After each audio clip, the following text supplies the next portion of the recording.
Hello and welcome to our London History Podcast, where we share our love of London, its people, places and history in weekly 20-minute episodes. I am your host, Hazel Baker, qualified London tour guide and CEO of London Guided Walks. You can follow us on Twitter at guided_walks or find us on Instagram at walk_London, or indeed we're also on Facebook on London Guided Walks. We offer lots of lovely guided walks and private tours, treasure hunts and virtual tours for Londoners and visitors alike. You can check those out on our website londonguidedwalks.co.uk. Don't forget, our blog is regularly updated with posts written by our passionate team of qualified tour guides, and there are hundreds to choose from, all absolutely free. To kick off the new year, I'm just going to do it. I am going to use the B word, Brexit. This is Britain's breakaway from the European Union. We know that Brexit means Brexit. Putting aside all the politics, what does it really mean for the City of London in this historic event? I've invited City of London tour guide Ian McDiarmid to join us, and he incidentally does a very interesting financial tour in the city as well. Thanks for joining us, Ian. My pleasure, Hazel. So, you are all things finance, and I need some help with Brexit. So, let's get down to it. Why is the City of London so important when we're talking about Brexit? Well, simply put, the city is enormous. Financial services, so that's the city and all the other financial jobs in the UK, make up about 10% of the United Kingdom's economy, which is massive. And when I say financial services as a whole, this includes all the jobs that are scattered around the country. The only other financial centre that really matters is Edinburgh, and that's only a tiny fraction of the size of London, but it's important in fund management. But there are lots of back office jobs, lots of administrative jobs scattered around the country, and there are probably about 700,000 people employed by this sector. And it just hasn't featured in the Brexit negotiations at all. Theresa May, when she became Prime Minister, one of the first things she said was to make it clear that the UK was going to leave the single market, and the single market is that bit of the EU market that covers services, and that the negotiations were just going to concentrate on the so-called customs union, which is the bit that covers physical goods. And there's an irony here, because people will know whether they were following the news with a degree of keenness or with absolute boredom, that fisheries were featuring very heavily in the negotiations. And indeed, yes, I noticed that. So, why was that then? Well, simply because fishermen make very good photograph opportunities for politicians. So Boris Johnson shaking the hands of a fisherman somewhere plays very, very well. But in contrast to him, say, shaking the hands of some banker, which isn't going to play very well, particularly in their newly won northern constituencies. However, fisheries make up about 0.05% of GDP. So the government was spending an awful lot of time wrangling over a sector in incredible detail over a sector which is 1/200th of the size of the city. Wow. And the city just hasn't featured in the government's negotiations. It really hasn't featured in the government's concerns, it seems. And I think that this has got a lot to do with the fact that the city itself has been very reluctant to stick its head above the parapet and be too prominent in the Brexit debate, simply because bankers are so unpopular, partly as a result of the 2008 crisis, when taxpayers, ordinary people, had to pay out huge sums to bail out the banking industry. But also, the bankers just aren't popular ever. But this is, from an economic point of view, from the point of view of the interests of the United Kingdom, this is just absolutely ridiculous. Now, with this importance, there is a downside, and that is that financial companies, the financial sector is huge in the UK, and the problem is something called systemic risk. In most sectors of the economy, if a company gets into difficulty, it'll create a little local difficulty, create problems around it, maybe for its suppliers, but basically it's the company goes down, the shareholders lose all their money. The trouble with banks is systemic risk. If a bank goes down, it'll bring its creditors with it. So not only does the bank fail, but whole sectors of the economy are brought down with it. And this is systemic risk. And as a result of systemic risk, for the better part of the last 200 years, central banks have stepped in to rescue banks when they get into crisis. It doesn't always happen. The Federal Reserve in America didn't do it for Lehman Brothers, but the Bank of England did step in to rescue RBS, Lloyds Bank, and a raft of others. Mm-hmm. And the reason they do this is because the cost to the economy would be so huge if they didn't. But this means that having financial services as so big a part of your economy is risky, and it also creates huge resentment because when they do get into difficulty, the taxpayer has to bail them out. So it's a very big sector, it's a very important sector, but it's also a controversial one. So why don't people like the City of London? Why is there the dislike there?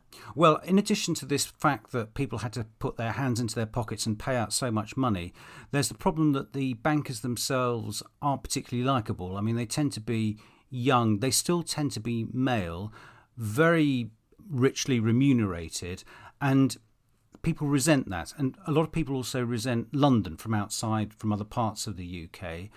And I think there is a real problem here because one of the problems with the UK is huge disparities in wealth, and unfortunately the city doesn't help that. On the other hand, the big defence for the city is that to say, look, it's much better to have these people, you may not like them, but it's much better to have them here in the UK paying their taxes rather than to have them somewhere else and to lose it all. And in addition to the city accounting for about 10% of the GDP of the country, it also accounts for about 10% of the tax take. So a lot of the hospitals, schools, all the government spending that's carried on throughout the country, outside London, is dependent on this huge financial centre being located here. Mm-hmm. But I suppose it's really difficult for people to understand what the city really is. Yes, and it's very significant because going back to my point about fisheries and the British government making a big fuss over them and Boris Johnson liking to be photographed with fishermen, it's very difficult for the city to actually stand up and make its voice clear. So the city spends a lot of money on PR. It's got a very professional PR arm called City UK, which does a very good job advocating financial services. But throughout the Brexit debate, they've been pretty much invisible. And I think it's because they don't dare be seen. And contrasted to the car industry, not just fisheries, but the car industry, which will be a big loser from Brexit, which has made a big, big fuss about it. So there's an air of unreality about Brexit and where the government's attentions are going. Mm-hmm. So what is going to happen today, January the 1st, 2021?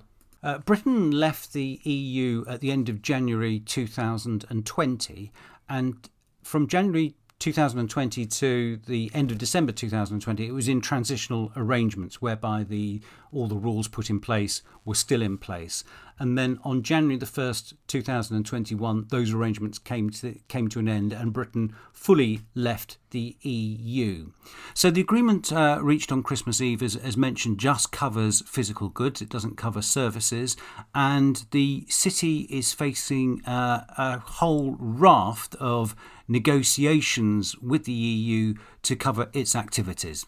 What the EU has done has been the bare minimum to ensure that the so-called financial plumbing, the very basics, carry on, but the rest of it is still up for grabs and still has to be negotiated over.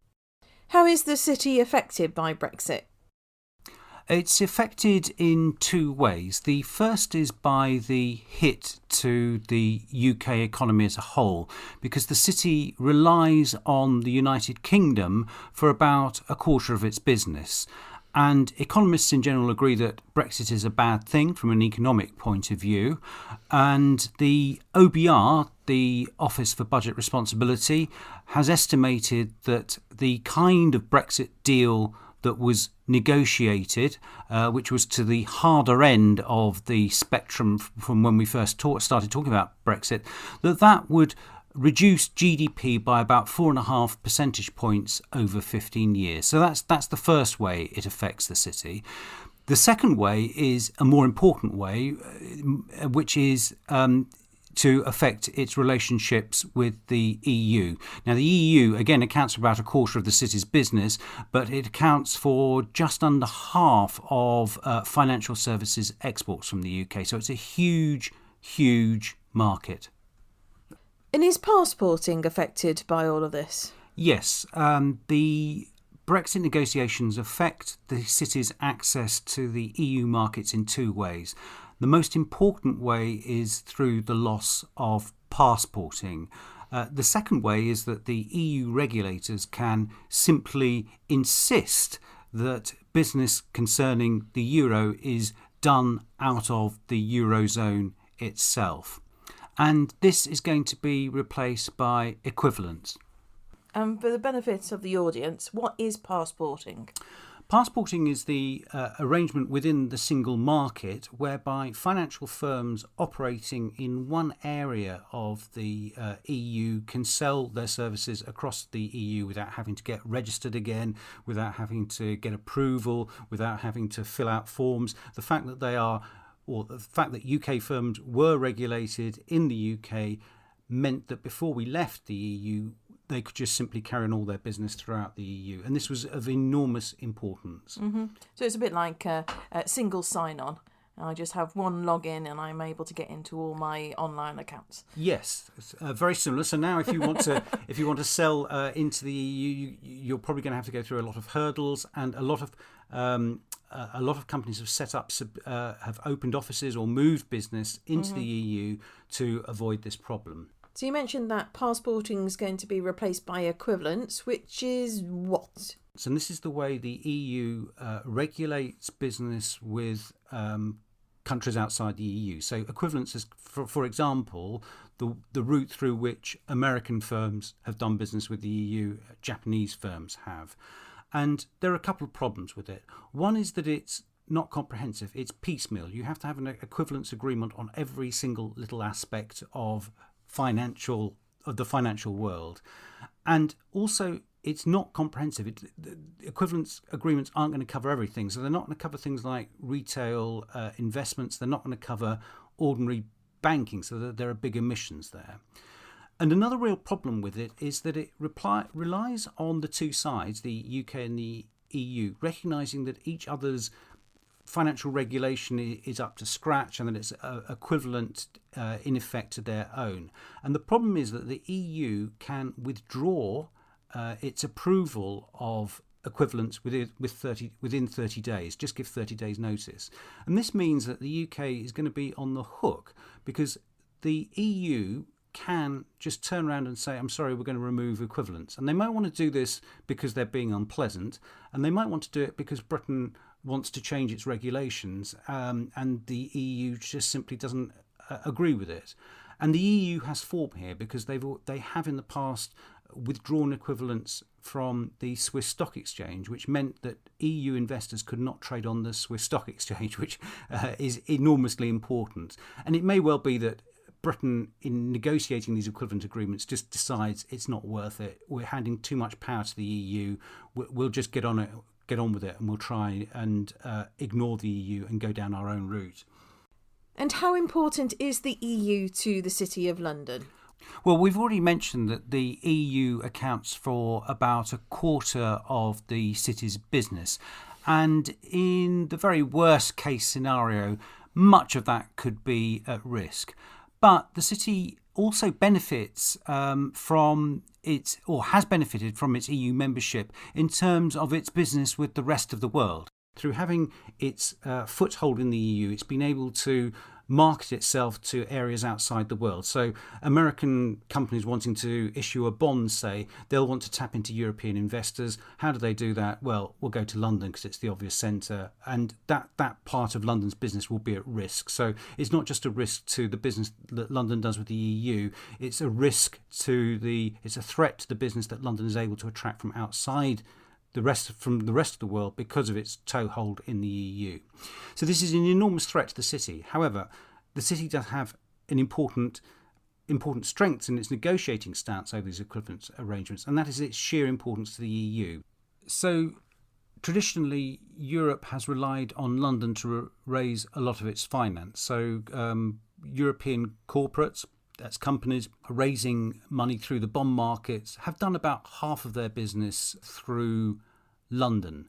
And whenever they're doing important financial transactions, they prefer to do it in London because London has all the business there in place. And doing business in one place is enormously important. One important aspect of the city's work is clearing, which is the making sure that trades match up. And if you're clearing all your trades together, you can net them off. So if you've sold something to somebody else but bought it back from another counterparty, you can net those positions off, and that's an extremely important cost saving. And very little of the clearing activity of the City of London has moved over to Europe. So in all kinds of ways, London is absolutely vital to Europe, and she can use this in negotiating. Because as I said, at the end of the day, Britain can just turn around and say, no, thank you very much, we're not going to bother with equivalence. And that'll be a big hit to the EU as well as to London. Mm-hmm. And are there any advantages to Brexit? Yes. The proponents of Brexit suggest several advantages, and I think the most important one is escaping as far as possible from EU regulation. Now, this may not happen because if Britain is signing up to all these equivalence agreements, it means that basically she's going to have to accept EU regulation, so there's a balance to be had. But EU regulation tends to be rather heavy, and in the UK we have a tradition of regulation being principle based, which gives people a little bit of wriggle room. They can say, right, this is the principle behind regulation, we're following that. Whereas the EU tends to go down the route of writing pages and pages of prescriptive legislation. Also, I can make a wider cultural point. One of the reasons the city is so important to the UK is the UK is actually good at finance, and very roughly speaking, the rest of Europe isn't. They just don't have the culture. And it may well be that by freeing itself from the EU, Britain is able to act in a much more independent and financial friendly way. So one example of this was after the financial crisis, the EU imposed a ban on bankers' bonuses. Now, this fits in with the populist thing. People don't like bankers having big bonuses. But the big advantage of bankers' bonuses is that they're not receiving the totality of their remuneration in salary. Because if you ban bonuses, it means you've got to pay them more salary. And salaries are fixed, whereas a bonus you can withhold if things are going badly. So paying bankers' bonuses gives financial companies a lot of flexibility, and the EU didn't want that. They just don't get what makes finance work. So the proponents of Brexit would argue that freed from the hand of the EU, Britain can go out and be a free agent drumming up business from the rest of the world. And one other important argument is that the EU, although it's extremely important to Britain, it does appear to be rather sclerotic. Britain's trade, the EU is Britain's most important trade partner, but the proportion of trade going to the EU has been declining for well over a decade now. And this just reflects the fact, quite simply, that economic growth is more rapid in other parts of the world. Mm-hmm. And Britain is, to some extent, escaping the dead hand of the EU. And then finally, one might say that the EU is a project doomed to end at some stage because of the problems of, well, there are lots of problems with the EU, which I'm sure everybody's aware of through reading the press, but the most obvious one is the currency union itself. And it produced incredible strains, and I think it's quite reasonable to assume that in some recession in the future, it's all going to fall apart with terrible consequences. And it may well be that Britain being outside the EU will finally, at that point, actually be seen to be an advantage. And history in the making. History in the making, yeah. If you'd like to know more about the financial setup and the history of the City of London, then we have 3 podcasts ready for you to listen to. Episode 11, London's Coffee Houses and Commerce. Episode 19, London Coffee Houses. And 27, the South Sea Bubble. And Ian has written a number of blog posts as well. I'll add links to the episode's webpage on londonguidedwalks.co.uk/podcast. That's all for now. See you next week.